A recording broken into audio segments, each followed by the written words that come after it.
So we've almost made it to October. That's right. This is going to be our last show of the month. 4 games down. In the past, we'd be able to say a quarter of the way through the NFL regular season. Now it's just shy of 25% since they added that 17th game. But I thought we'd finish it up with a storyline behind this 49ers Rams game that isn't really being talked about enough. And it's funny because the 49ers might be starting their backup quarterback, and Mac Jones might even be likely at this point. We'll see. There's a lot up in the air for a Thursday game.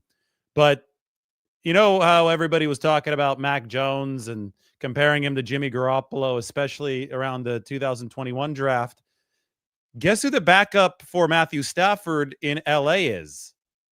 It's none other than Jimmy Garoppolo. This is the thumbnail that Mike made. Very good thumbnail, Mike. Thank you. These are the two best quarterback rooms in the NFL, and they're going to be squaring off, or the teams are going to be squaring off on Thursday. Matthew Stafford and Jimmy Garoppolo, the former 49er down in LA. Brock Purdy, the successor to Jimmy Garoppolo in San Francisco, and Mac Jones, who wears the number 10 that Jimmy wore with the 49ers. A lot of people thought that he'd be the successor to Jimmy, the people who thought the 49ers would draft Mac. But it's really remarkable to me that both of these teams have stocked up their quarterback position in such a robust way, and it's already paid off big time for the 49ers. And given the fact that Matthew Stafford has had back issues, it might pay off big time for the Rams as well. I'm curious to hear what people think is the better quarterback room, Los Angeles or San Francisco, because I think that could be up to a really spirited debate. I will say, as we look at QBR right here, let's get this up on the screen for everybody. I have to find the window that contains the graphics that pop up on this screen. But QBR is, here it is. Almost have it. Give me a second. This gives you the rankings that include adjustments for drops. And as you can see, the 49ers have Brock Purdy in a very good spot. And if I extend this to move a little bit lower, look, we could slide it down. Look who's number 14, Mac Jones. The 49ers have 2 quarterbacks in the top half of the league when it comes to QBR. Brock Purdy's number 6. 6 for Purdy, down at number 14 for Mac Jones, which is really good. Matthew Stafford is at number 8 in terms of QBR so far. When we get a more full set of numbers tomorrow when it comes to EPA per play, adjusted EPA per play, which factors in drops and stuff that's outside of a quarterback's control, I'm predicting that Brock Purdy will still be in the top 5. He was number 2 entering this past week, where the 49ers lost to Jacksonville, but they had 6 drops. And if Mac starts against a defense that he thinks is the best in the NFL and the Rams, we'll see if he can stay in the top half. It's going to be tough because the 49ers are going to be missing a lot of players. But just the fact that through a month, 2 starts each for each of the 2 49ers QBs, the fact that the 49ers have 2 quarterbacks in the top 16 gives them fairly legitimate claim to the top QB room in the league. Now, the Rams have Stafford. He's obviously very accomplished in his own right. And Jimmy Garoppolo is an accomplished quarterback. He hasn't had a chance to play yet this season. So, I mean, it comes down to the Purdy Stafford debate and then the Mac Jones Jimmy Garoppolo debate. Who's the better QB2?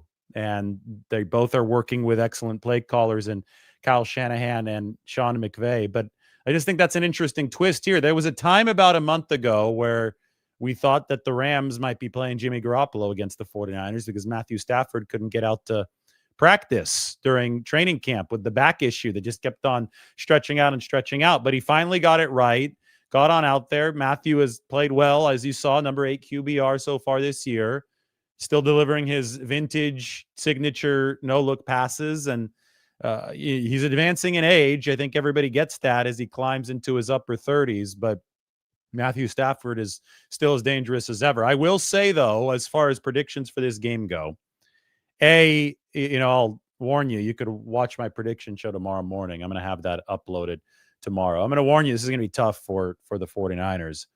But I also do think that, regardless of how tough it's going to be, Matthew Stafford has traditionally put some balls in harm's way for the 49ers. He traditionally has put some passes out there that can be intercepted. The question is, will the 49ers intercept them or not? I mean, you had the 2023 Week 2 game at SoFi Stadium where you saw Deommodore Lenoir seal it with an interception. You could go all the way back to the NFC Championship game in 2021, or let's go before that. Let's go 2021 Week 10, Levi's Stadium. Jimmy Ward, Talanoa Hufanga. One of the years was Jimmy, one of the years was Talanoa, 21 or 22. I think 21 was Talanoa and 22 was Jimmy, unless it was the other way around. Was Jimmy gone by 2022? It might have been. Yeah, it was Jimmy in 21 and Talanoa in 2022. That's right, because Talanoa didn't come aboard as a starter until 2022. So Ward picked 6 in 21 off Matthew Stafford. Talanoa picked 6 in 2022. Ambry Thomas, interception of Matthew Stafford to seal the 49ers playoff bid in Week 18 of 2021. And then, I mean, this is going to be a more painful memory, but NFC Championship game 2021 season, Jaquiski Tartt had what was one of the easier interception attempts that you'll ever see, but he dropped it and might have cost the 49ers trip to the Super Bowl in 2021. My point is that I'm just giving you examples of when Matthew Stafford has served up interception opportunities to the 49ers, and it's usually come down to whether or not the 49ers have caught them or dropped them. They caught them in the Ambry Thomas game. They caught one in the Monday Night Football game that saw Jimmy Ward take back the pick six. 2022, pick 6 for Talanoa Hufanga. They won that game after catching the interception. 2023, Deommodore Lenoir sealed it with a pick of his own when it was 27-20 at SoFi. 2023, Stafford didn't play in the season finale. Playoff seedings were already locked up that year. 2024, I don't think that the 49ers intercepted Matthew Stafford in the game that they lost at SoFi. And then at Levi Stadium last year, the 49ers had every opportunity to intercept Matthew Stafford over the first half. He threw like 3 to them, and they didn't grab it. So the 49ers don't have an interception since November of last year, Isaac Yiadom against Geno Smith and the Seahawks. And I know they had a couple near picks and one nullified against Jacksonville last week. If they stand a chance to win this game, they're going to have to catch what Stafford throws them. Stafford takes risks. Stafford forces some footballs.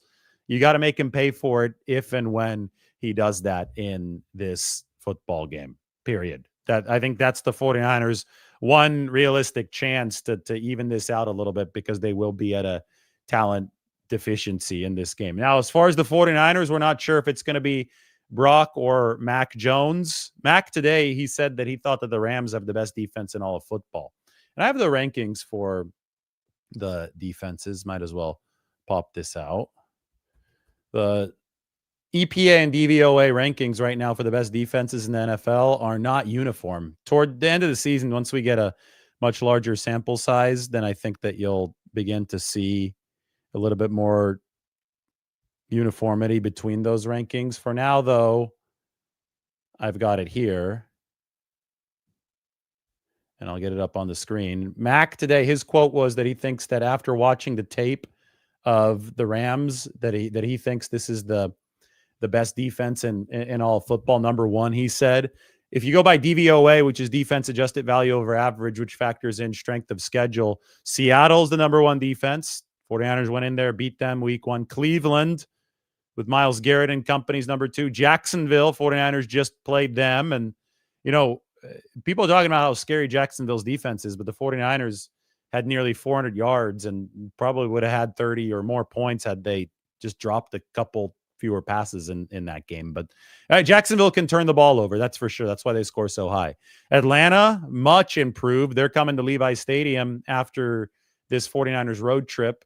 And Detroit, the Lions, also much improved. Aiden Hutchinson is back for the Lions. By expected points added, Minnesota at the top. That's the Brian Flores defense.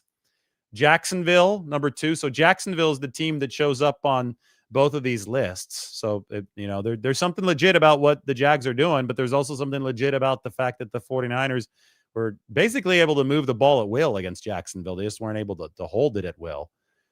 Harbaugh's Chargers, the Denver Broncos, the 49ers saw them in the preseason training camp, actually, with the joint practices, and the Rams, number 5 by EPA. One thing to remember, because we talk about the 49ers invoking the Rams model in building a football team. I think they took a little bit from Buffalo as well, some of these teams who have been good at retooling. But the Rams model was built on heavy drafting of the defensive line. And they saw veterans retire like Aaron Donald. They jettisoned other veterans like Leonard Floyd.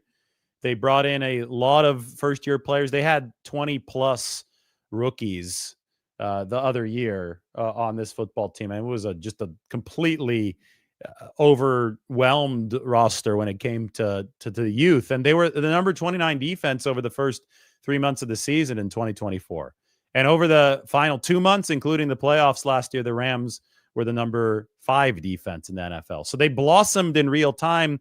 And now Mac Jones today, he said he thinks that just the style of play, how hard they play, and obviously how sound they play with the really good line with Jared Verse, Braden Fisk, Byron Young is a really good edge rusher. They've added Poona Ford into the mix. He's been excellent. Big defensive tackle. They can rotate through. The Rams have the 5th ranked defense by EPA. So this is going to be a big challenge because these guys can play both sides of the ball. Now, special teams has cost the Rams the blocked field goal against Philadelphia, but they were still in position to win that game. That's why they're 3-1 like the 49ers right now. But they're much healthier. The Rams are the healthiest team in the NFL, while the 49ers are the most injured team in the NFL right now. It's literally 1 against 32 in that regard. And they're going to have their starting quarterback. We can talk all we want about how fascinating the quarterback rooms of these two teams are. I think they're the best in the league, but the Rams will have their starter for sure. And the 49ers,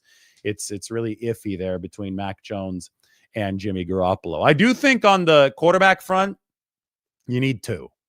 You absolutely need 2. The Bengals are learning that the hard way right now. I mean, Jake Browning is not it. I think that's obvious. Joe Burrow is hurt again. He's going to be out, 3 months, I think was the estimated timeline, with the much more severe turf toe injury, required surgery. And the Bengals just completely fell apart on Monday night. The 49ers won games against the Saints, which I realize is not the biggest feather in anybody's cap, but they also beat the division rival Cardinals the next week with not only a backup quarterback, but also several other reserves, which just goes to show you the value of having a competent number 2 QB who's able to actually even elevate the play of the guys around him. So these long NFL seasons, last year, Matthew Stafford is tough, and he's held up fairly well through these seasons, but he's getting older and older. He's about my age. I'm 37. And the likelihood of him getting through an entire season without missing any time gets lower and lower the older that he gets. So that they have Jimmy Garoppolo as his backup, and the 49ers have a situation where they realize that 95% of NFL QB1s don't make it through the whole season, don't start every single game. They realized they needed a better backup than Brandon Allen or Josh Dobbs, and San Francisco went with Mac Jones, who I think has very clearly given them that elevation of play at the QB2 position, and we'll see how it all plays out. Wouldn't it be something, though, if Jimmy Garoppolo came into a game against the 49ers? I think that that might break 49ers Twitter. That might break the internet in these situations. I'm going to answer your questions about this 49ers Rams matchup right now. I'm sure you have a lot of good ones. This is our end of the month celebration. I mean, let me just look at my calendar right now to help me relive September. The first day of this month was Labor Day. I was back in New York City on Labor Day. We did a video from the first day of this month, saw Jawan Jennings return to practice for the 49ers. And I was at Finnerty's in New York. I'll be back at Finnerty's in New York in a month when the 49ers play the New York Giants. So it's amazing that was already a month ago, but Juwan Jennings returned to practice on September 1st. That was one of our biggest videos of the year so far, was the Jennings return to practice. And some people incorrectly reported that he had folded in negotiations. He didn't. He got a sweetened deal. A few days later, it was finalized and it was announced. $3 million added in incentives for Juwan Jennings. But the month got off to an auspicious start for the 49ers because they got that contractual situation worked out. That's all while I was at Finnerty's over in New York. Then the 49ers had their first week of practice, and on the 6th, I judged the San Francisco Fire Department chili cook-off. That was cool. The Christian McCaffrey injury drama happened that week. A lot of people got that wrong, right? They thought Christian was somehow seriously hurt. If you watched here, you knew that he wasn't, and he ended up playing really well in Seattle. And the 49ers won a game in Seattle that looks more and more impressive by the week. Seattle is now ranked number 1 in the whole league as a team in DVOA. And the 49ers went in there without George Kittle for most of the game. They were with him for the first touchdown, but then he hurt his hamstring against Seattle. But they're obviously without Brandon Ayuk, without Malik Mustafa. Christian McCaffrey was in. Brock Purdy suffered the toe injury in the second quarter of that game. So the team that so far through the first month has ranked as the best in football by Aaron Schatz's DVOA. They've had great defense, really good special teams. Offense has picked it up for Seattle as well. The 49ers were able to beat shorthanded on the road. That was, that is going to continue to age really well. They will not see the Seahawks for another 3 months. They won't see the Seahawks until the very end of the season, week 18. But the fact they were able to get that win, 17-13 over Darnold, Mike McDonald, all those guys with the Jake Tonjes touchdown was truly, truly impressive, special for the 49ers to open things up. Then they went to New Orleans in week 2, and the Saints aren't nearly as good as the Seahawks. But because Purdy was hurt, the 49ers had to start a backup in Mac Jones. Trent Williams was banged up after the knee bruise against Seattle. They squeaked through in New Orleans. It was a tough trip for the 49ers, but they prevailed to 2-0. That was on September 14th. It was still hot back in New Orleans for that game. And then they went back home, and they had the game against the Arizona Cardinals. My Nashville airport experience was in between those two games, where the airport had like the apocalyptic traffic. Do you remember that video? There's been so much that's happened over the course of this month. It's crazy. The Saints game, the 49ers were in firm control of throughout essentially the whole game. I think they actually led wire to wire. The Cardinals game in week 3 was not that. Week 3 against Arizona, 49ers wearing those all whites at home. Kyler Murray was running around a little bit. Mac Jones back at the quarterback position for San Francisco. Purdy wasn't back yet for the 49ers. The win probability for the 49ers plummeted there toward the end of that game. And somehow, some way, they were able to pull things out. Mac Jones led them on that drive. We saw the big Ricky Pearsall helmet catch for the 49ers the drive before that. So, some real struggles for San Francisco near the goal line. Christian McCaffrey just got leveled. Man, that was Mac Wilson got him. You guys remember that? Right on 4th down after stuff got a little hairy getting out of the huddle for San Francisco. But Mac figured it out after he threw the interception when he was locking in on Ricky Pearsall a little too much. He spread the football beautifully, dramatic game-winning drive. Eddie De Niro, on September 1st, at the start of this month, the 49ers still had Jake Moody. To end the month, Eddie Piñeiro's their kicker. I showed Eddie the all-time field goal percentage leaderboard in the locker room today because he wants me to keep him updated on that. And he's at number 3. He's behind only Justin Tucker and Cameron Dicker of the Chargers. Dicker's way ahead of everybody. He just hit the 100 kick minimum. But Justin Tucker is at like 89.1%, and Eddie Piñeiro is like at 88.7%. I told Eddie, I haven't done the math yet, but a few more games of made kicks. If he doesn't miss one, he's going to pass Justin Tucker for number 2 all time, which I think would definitely warrant the story there. So Eddie kicking confidently for the 49ers, and he won that game for San Francisco against Arizona. You look back at those 2 wins in this month of September, Seattle and the Cardinals, those 2 division wins, absolutely massive. You can make an argument that the 49ers stole those 2 games, and it's a good thing they did. Because what happened to close the month against Jacksonville, and also what happened against Arizona with Nick Bosa tearing his ACL, but what happened to close the month against Jacksonville, Brock Purdy leaving with the toe soreness, just more injuries. Ricky Pearsall hurt after the game against the Jaguars. When you spin it forward to the next 2 games at the Rams and then the Buccaneers, the 49ers may be underdogs in both of those games. So the fact that they were able to find ways to win against a lot of odds against Seattle and then against Arizona, put themselves at 3-0, even though they blew the game against Jacksonville, it's a game they probably, based on the statistics, should have won. They're still on the right side of the game, not sign stealing, the game stealing equation, right? You got 2 in your column for Seattle and Arizona. And then, you blew the one against Jacksonville, but you're still 2-1 there. And then the one against New Orleans was an obvious win for the 49ers. So they're 3-1. They can absorb 3-2. They can absorb 3-3. The key is they need to start getting guys back. If they can steal one of the next 2, and I think it's probably going to be easier to steal Tampa Bay than it is going to be the Rams, but you never know. But if they can steal one of the next 2, the 49ers will be 4-2.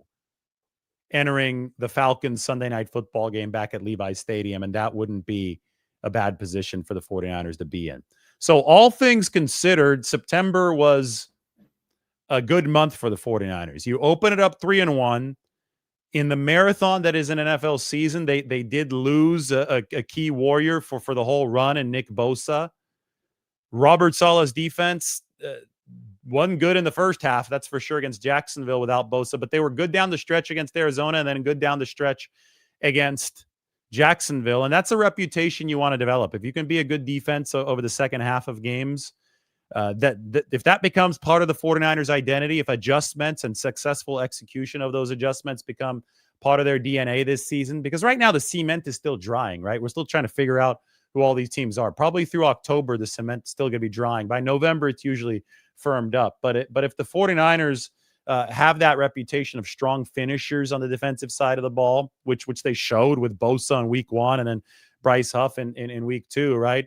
Then they're going to be fine. I think that their offense is going to get healthy enough to be able to lead the charge and then take the complementary efforts from the defense. And all the while, you can't have special teams screw it up, which is where I'm not sure if the 49ers are going to be fine. They started this month with special teams issues, and they ended this month with special teams issues. As unfortunate as that is, even though there were better special teams moments in the middle, that's still where the 49ers are. They're slightly above average in terms of DVOA on both offense and defense. They're number 30 on special teams. They're +5 in overall point differential. I talk about point differential because this past game, the literal point difference was the punt return they allowed for a touchdown. If you combine that with the kick return that set up the Jacksonville field goal, the 49ers lost 8 points against the Jaguars. So they've got to fix special teams. Otherwise, it's just going to be the thorn in their side that ruins any progress that they do make offensively and defensively. And we know there's room for progress in both of those phases of the game. So as a celebration to wrap up this month, everybody should sign up to become a member. We just got a new member here. Welcome. And I'm going to answer some of your questions. So good questions here to finish up the month of... What just happened? Oh, okay, I'm back. I lost my monitor for a second. Good questions here to finish up the month of September. From Ryan, David Adams is probably Stafford's favorite target. No, Puka Nacua is Stafford's favorite target, but point taken here. The secondaries, who in the secondary is best to line up against them? Well, okay, so remember that Puka Nacua is leading the NFL right now. He's the second highest graded player in the league behind only Fred Warner. So Puka's big, strong. He's younger than Devontae Adams. I would say he's a bigger threat at this point than Devontae Adams. But they got two really good receivers between Puka and Devontae. Then they got Tutu Atwell. They don't have Demarcus Robinson anymore. He's with the 49ers. He has switched teams in this rivalry. But the primary focus probably does need to go on Puka Nacua. He has really, really blossomed for the Rams. The 49ers have their best cover man is Deommodore Lenoir. Whenever somebody is in the slot, Upton Stout is probably going to pick them up, and Upton has been good for the 49ers, but Upton is still a developing player as well. So, it's going to be hold your breath time on Thursday. I don't know how else to put it. I mean, the Rams have a lot of weapons. They've got more firepower than the 49ers do right now, and the 49ers don't have a proven pass rush without Nick Bosa. So I don't know if Renardo Green's going to play or not, but I thought that Darrell Luter Jr. was good in his first game, but this is going to be a whole new test altogether for the 49ers. So Upton on Puka, that's only when Puka lines up in the slot. Upton's not going to follow anybody around to the outside. Upton is physical. Upton is strong, but Puka is bigger than him. That's all. That's going to be the book on Upton Stout for his whole career. Can he overcome some of the size disadvantages that he has at 5'8"? So far, the 49ers love how Upton has progressed all the way up to that interception last week that was nullified, but that was a ticky-tack call.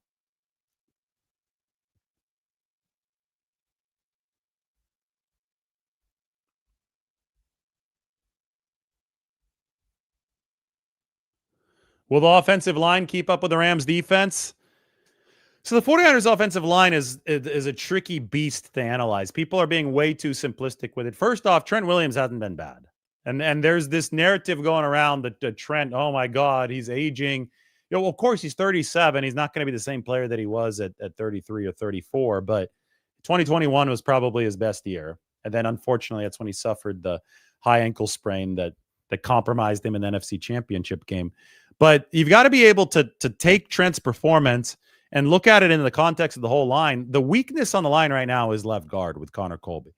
You can't have Trent playing both left guard and left tackle. Like, he needs the focus on left tackle, but so far some of the blemishes to his right at left guard have created an issue for it's making the degree of difficulty very, very tough on Trent Williams. Anyway, the Rams have got really, really good edge rushers in Byron Young and Jared Verse. That McKivitz has been the number one graded right tackle in all of football.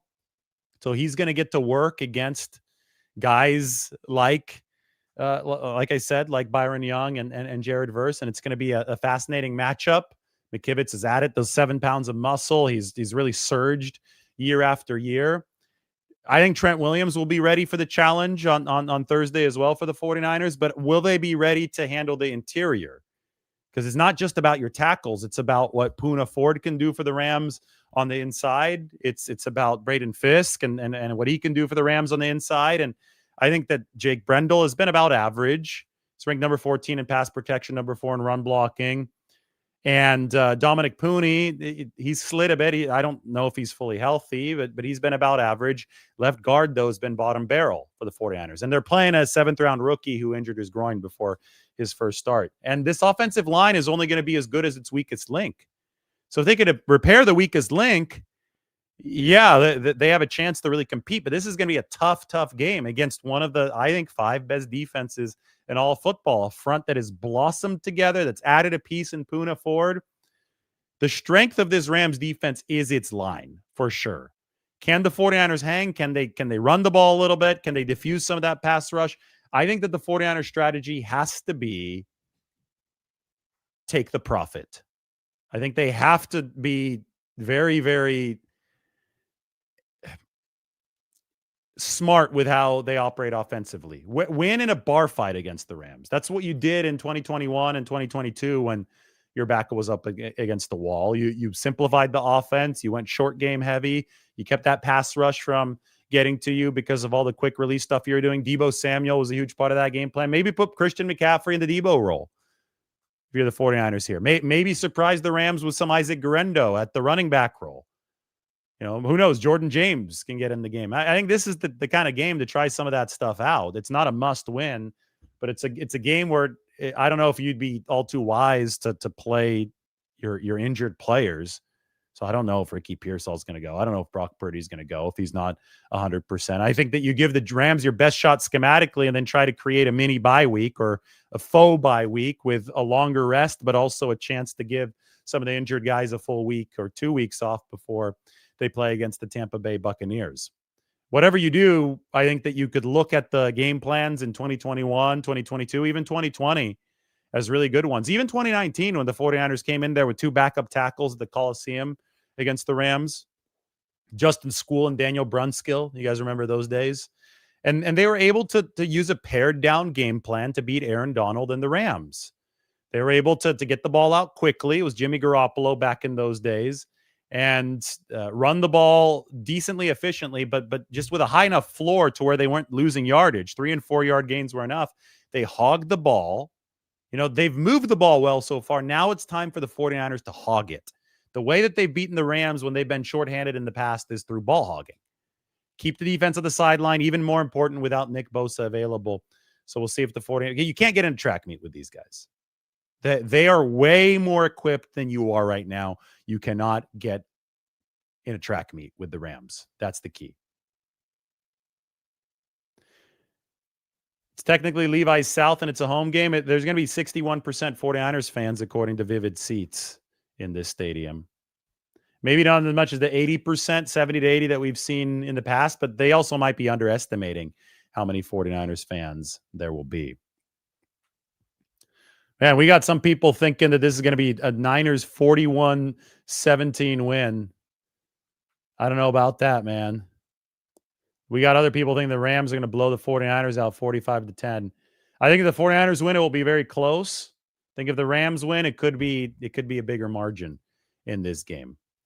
Now, this right here, LAX is not the best airport in California, hands down. LAX is one of the worst airports in the Western Hemisphere. I have the lack of a privilege to have to fly into there tomorrow. I wish I could fly into Burbank instead, but I guess United might be able to get me to Burbank. But anyway, LAX is a miserable place. SFO is much better than LAX. And I cannot disagree with this comment more. I have to put this one on blast. Sorry.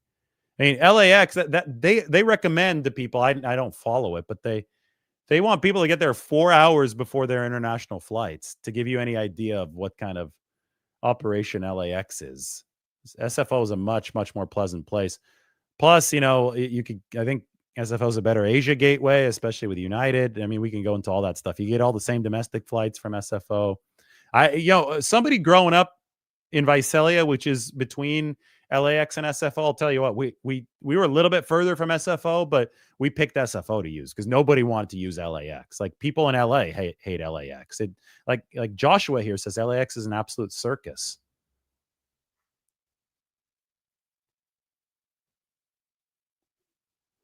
The best airport in SoCal is Ontario. Well, in fairness to LAX, by the way, you guys see this? The saloon font? Let me get this up on the screen. This is, I got to get the banner out of the way. Give me 1 second. This is the saloon font, Deli Board. One of the best sandwiches around. This is their sweater. Don't you guys like that? I featured them before on the show. They've been the sandwich of the day a couple times. Ontario's solid, but if you to LAX's credit, if you're looking for direct flights, like, it's the best airport in that region, right? Like, you could get direct flights to a lot of places in the world. You're not going to be able to do that from Ontario. But if you're looking to go regional, avoid crowds, if you like to fly Southwest, yeah, it's Ontario all day. 916 likes the saloon font coming in from Sacramento. I am repping Deli Board. Shout out to Adam over there at Deli Board. Come on, El Paso, Texas. At some point, we're comparing apples and oranges here. LAX and SFO are much bigger airports than El Paso. The trick for an airport to me is can you handle a lot of direct flights and be very convenient in that regard, while also managing the crowds and also bringing you a pleasant food experience and also not having a ton of delays and things like that. So, whenever I fly into any one of the New York airports, like Newark, just so unpleasant on so many levels and a lot of delays, and it's just not good.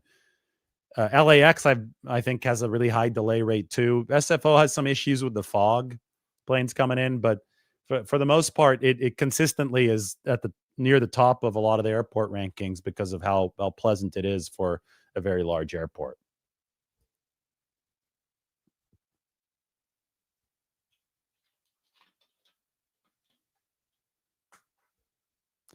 Seattle is a bad airport. It's not good. All right, we can talk about football now. Sorry that we got sidetracked.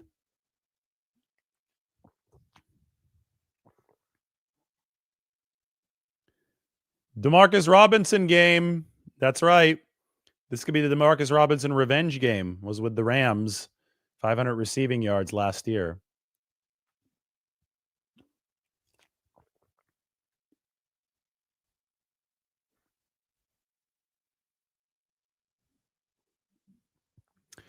Where is Garendo? That's a good question. I think that this could be the perfect game for a Garendo sneak attack.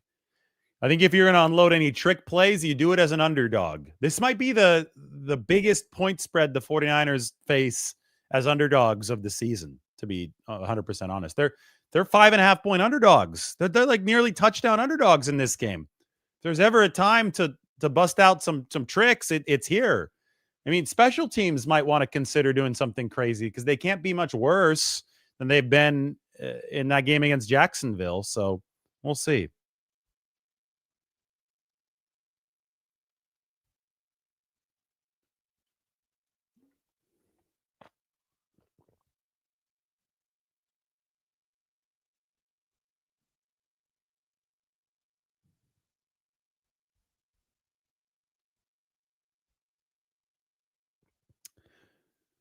Need some good questions. Let's go. Do I think the team has any answers to fix the special teams? You just got to tackle better. I mean, some of those that punt return was bad, and maybe they've identified some clips on there, like clipping penalties that weren't called, but you've got to be better. There is a form of a clip or a hold, I think, on every return, but you have to be disciplined to your lanes, and you have to swarm the football, and the punter has to put the ball in the charted area where the coverage is going. You have to do that consistently so that you can fight through even potentially uncalled penalties. And to me, the main answer to one of the special teams issues was Eddie Pinheiro. He's obviously better than Jake Moody. So the 49ers made that change. Okay, great. They've done that. But now they've got to figure out the kickoffs. They can't keep on giving the other team the ball at the 35 with touchbacks. But it's kind of a damned if you do, damned if you don't situation, because if they kick it into the end zone, that it goes out to the 35, but if they don't, then their coverage unit is really bad and it could cross the 50 like we saw at the end of the first half against Jacksonville. So I don't know if they're going to try one of those dirty kicks, if Eddie Pinheiro is working on some of that stuff, but whatever the 49ers are doing needs to change because the opposing field position coming off of kickoffs has been way too good, and their punt coverage has been terrible as well, as we saw on that Parker Washington return. So they fixed the kicking game. I think the punting has been decent, but the coverage game needs to be better for the 49ers. No, I did not agree with the stout PI. I've watched that about 25 times. And again, I see contact on every single play. And I think the contact that actually obstructs a receiver should be called. It didn't seem to me that Travis Hunter was taken off of his spot at all. And I don't think that Upton Stout even used any of that contact to accelerate forward. I thought that he drove with his legs, and I thought that Trevor Lawrence telegraphed a bad pass that Upton Stout intercepted on the play. I just think it was an excellent play that might have surprised the officials, but I don't think it was a good call at all.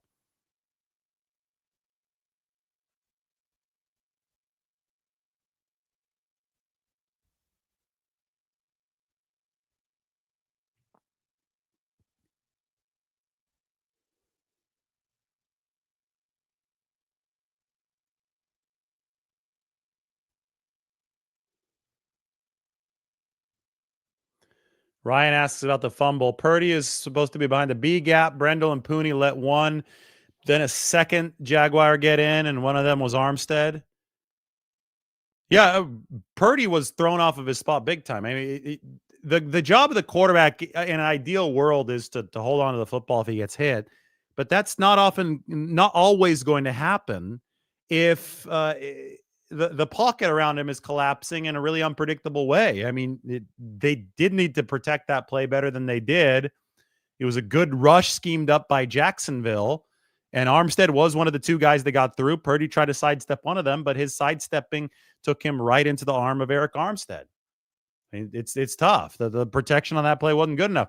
Has it been terrible this year? No, I don't think so. I think they've had one weakness they've really had to try to account for over the past 2 weeks, and that's Colby giving up those 10 pressures at left guard. And I think that's had a domino effect around the rest of the offensive line. But that one particular play obviously wasn't what the 49ers wanted it to be.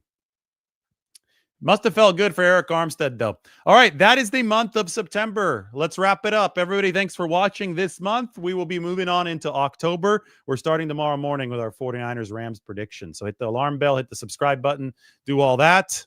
I will talk to you then. Thanks for a great month, everybody. It's been a fun journey. Next one should be even more intense. 49ers are 3-1 as we turn the page of the calendar.